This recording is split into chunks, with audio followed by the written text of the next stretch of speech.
Kristen King from the Investing Channel, and welcome to IPGo, the show where we take a look at the IPO world, past, present, and future. It's been another week packed with stories and deals in the new issues market. And perhaps one of the most intriguing was the news that grocery delivery app Instacart had raised $265 million from its existing venture cap investors. This funding round values the business at an impressive $39 billion, more than double the valuation for the company when it previously raised money back in November 2020. Instacart will use this new injection of cash to increase its headcount by 50%, and it has started with the appointment of Goldman Sachs banker Nick Giovanni as its new CFO. Mr. Giovanni previously helped to IPO Airbnb and Twitter. The North American grocery market is worth $1.3 trillion per annum, and Instacart is after a bigger slice of this. During lockdown, it added more than 200 retailers and an additional 15,000 locations to its roster. However, Instacart is facing increased competition from large grocery chains who have been building their online grocery and delivery services.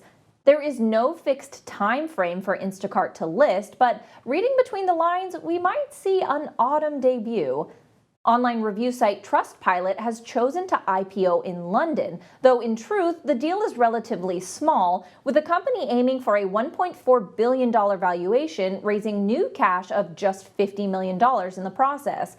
Trustpilot benefited from the growth in e-commerce over the last 12 months as consumers sort through reviews of online brands and services and then return to leave their own.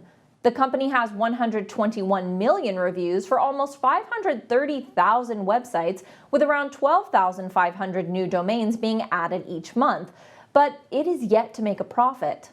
Elsewhere in London, food delivery service Deliveroo announced plans to float on a $10 billion valuation. This is a boost for Chancellor Rishi Sunak's proposed shakeup of the energy and mining-dominated LSE to better reflect London's status as a global tech hub. Perhaps the most surprising story of the week was that online stockbroker Robinhood was planning to file IPO documents as soon as the end of this month.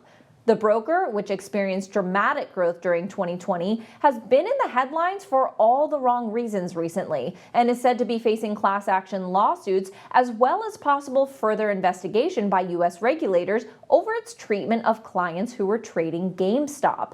Robinhood had to seek additional funding earlier this year, raising $3.4 billion to shore up its balance sheet and meet collateral requirements.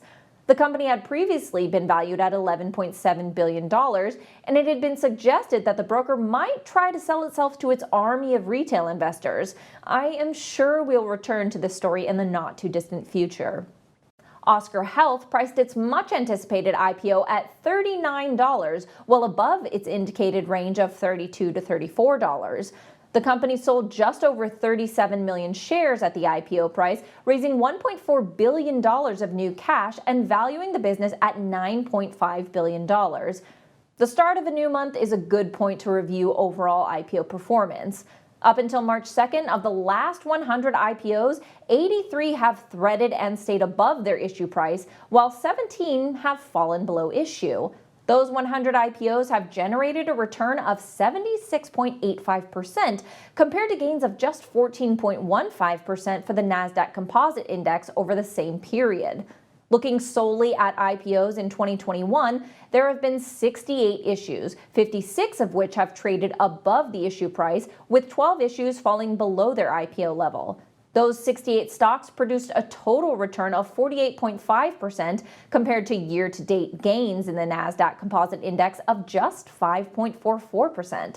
Showing that, even in the somewhat uncertain markets we have seen in recent weeks, IPOs are more than holding their own. That's all we have time for this week, but as usual, make sure you do your due diligence before making any investment decisions.